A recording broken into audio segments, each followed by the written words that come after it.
Сәлем достар, менің есімім Іңкәр. Бүгін сіздермен көп балалы ана ретінде жүктілікке қалай дайындалуға болатыны туралы ақыл кеңеспен бөліскім келеді. Аллаға шүкір, менің жүктіліктерім жақсы өтті деп есептеймін. Әрине, алғашқы айларында жүрек айну, бас айналу, шаршау, әлсіреу сезілді. Уақыт өте келе белім де ауырды, аяқ ісіну де болды, ұйқы да қашты. Дегенмен дәрігердің ақыл кеңесін тыңдай отырып, соны орындай отырып жүктіліктерім жақсы өтті деп есептеймін. Ең бастысы қыз-келіншектер ақыл кеңесім, денсаулықтарыңызды күтіңіздер.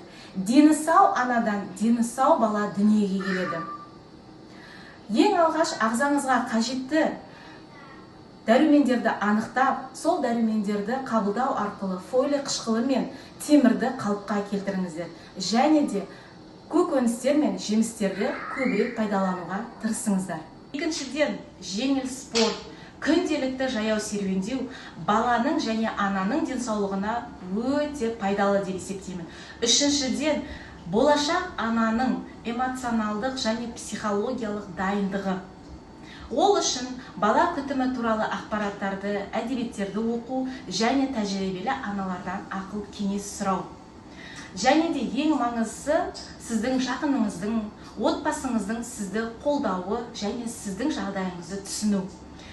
Егер де сіздің жақындарыңыз сізді түсінген болса, онда сіздің ананың көңіл күйі өте жоғары болады.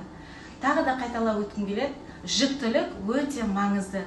Сондықтан қыз-келіншектер денсаулықтарыңызды күтіңіздер, үлкен жауапкершілікпен қараңыздар. Егер де дәрігердің нұсқаулықтарын орындайтын болсаңыз, бұл кезеңді сіз жақсы өткізесіз деп сенемін.